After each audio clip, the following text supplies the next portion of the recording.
మహాలక్ష్మి పథకంలో కొన్ని data entry అయితే తప్పులు పడింది. ఆ డేటా ఎంట్రీ కోసం ఫీల్డ్ వెరిఫికేషన్ మేము చేస్తున్నాం. సో దీంట్లో మనకి కొన్ని డేటా అయితే మన స్టేట్ నుంచి ఫీడ్ అయింది. ఆ ఫీడెడ్ డేటాలో కొన్ని గ్యాస్ కనెక్షన్స్ అయితే తప్పులు ప్రజాపాలన చేసేటప్పుడు తప్పులు పడింది. కాబట్టి దానికోసం మేము ఫీల్డ్ వెరిఫికేషన్ చేసి కరెక్ట్ చేస్తున్నాము. సో అది ఇక్కడే జరుగుతుంది. సో దాంట్లో అయితే మన ఆర్పీస్ ఉన్నారు, ఆర్పీస్తో సహా మన అంగన్వాడీ వర్కర్స్ ఉన్నారు, మన మెప్పటి నుంచి ఎంత స్టాఫ్ కూడా ఉన్నారు, మన జీడబ్ల్యూఎంసీ స్టాఫ్ కూడా ఉన్నారు. వీళ్ళందరూ కలిసి పనిచేస్తున్నారు. So we are AMC also, we are DC also. So మేము అందరు కలిసి ఈరోజు రాత్రి వరకు అయితే కంప్లీట్ చేసేస్తున్నాం.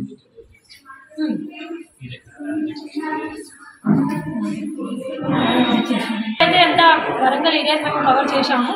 చాలా చోట్ల మేము అన్ని డివిజన్స్లో అయితే ఫీల్డ్ వెరిఫికేషన్ జరుగుతూ ఉంది. సో మనం డివిజన్ వారీగా డివైడ్ చేసి వెళ్తున్నాం. సో ప్రతి డివిజన్కి ఒకటి టీం ఉంది. ఆ టీం వారీగా ఫీల్డ్ వెరిఫికేషన్ చేసి మనం డేటా ఎంట్రీ చేస్తున్నాం.